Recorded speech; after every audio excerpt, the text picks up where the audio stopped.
Distinguished colleagues, I'm delighted to address this Leaders' Dialogue, which comes at a critical moment ahead of COP26 in just a few weeks. Recent accelerating momentum behind countries' increasing climate commitments is encouraging. But of course, turning those commitments into real action and real outcomes through a comprehensive set of well-designed, well-implemented, and globally well-coordinated climate action plans is the major challenge. We urgently need to align our recovery plans, for example, with net zero pathways, reorient financial flows, and invest in the transition. Our latest analysis of the OECD Green Recovery Database found that about 10% of recovery spending had, at best, a mixed or even a negative impact on the environment. And even before COVID-19, financing for the Sustainable Development Goals was not sufficient. In the wake of COVID-19, with budgets under pressure everywhere, the $2.5 trillion annual Sustainable Development Goals financing gap in developing countries could now increase by another $1.7 trillion US. Developing countries need access to the necessary resources to implement ambitious climate action. To close this gap, we must leverage billions from public aid and trillions from private sector finance.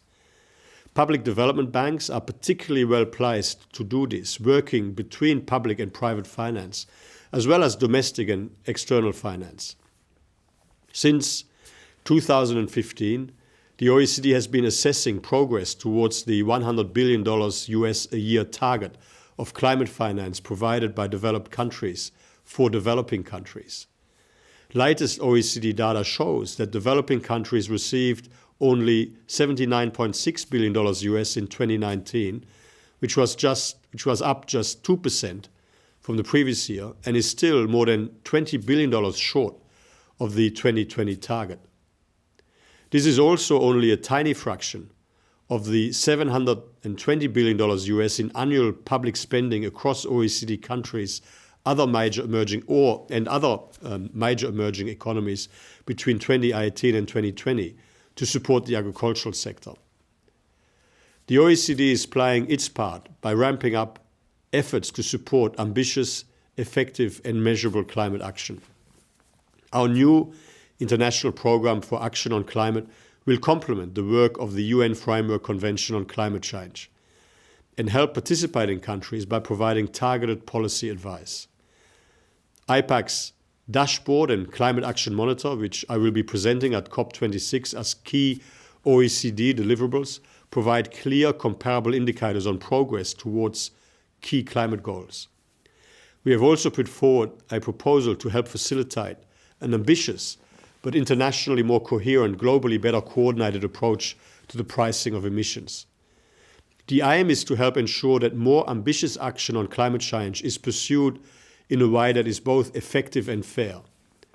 Effective in that it leads to a reduction in global emissions instead of shifting emissions to other parts of the world where for the same level of output emissions could actually be higher. And fair in that every country carries a fair, appropriate and verifiable share of the burden.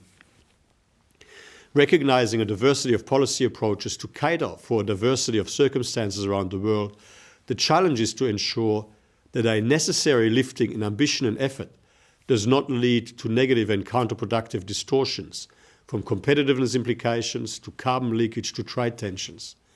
Indeed, it's about how best to preserve a global level playing field while lifting ambition and effort on climate to the level required through an appropriately comprehensive, coherent global approach. To achieve this, our proposal is to assess and report on explicit and implicit carbon pricing efforts around the world as a way to inform such a more coherent, globally coordinated way forward. We would do this through an inclusive framework type approach similar to our international tax reform process. Finally, financial markets must be part of the solution to climate change. The OECD will advance a policy framework to integrate environmental, social and governance factors which support a just net zero transition, including definitions, principles and due diligence guidance for sustainable and climate-related finance. Let us continue to work together to define solid pathways to realize the objectives of the Paris Agreement. Thank you very much for listening.